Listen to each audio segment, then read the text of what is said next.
Maajabu ya imani. Maajabu ya imani ni kwamba wewe endelea kuishikilia, kwa sababu itakachokifanya itabadilisha lile tatizo kuwa baraka. Sawa? Lile tatizo la utasa wa Ibrahim limebadilika kuwa baraka, mpaka leo tunamuita baba wa imani. Sawa?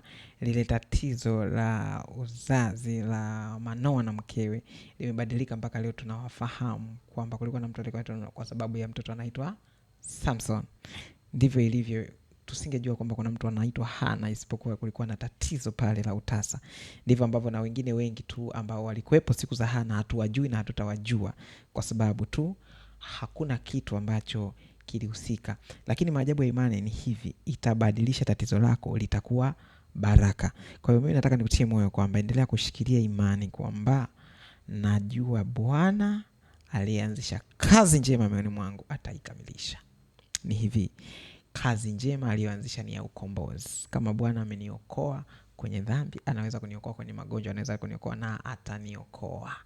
Sitaendelea kukaa katika haya matatizo, sitaka haya sio maisha yangu. Maajabu ya imani itageuza hilo tatizo litakuwa baraka. Nani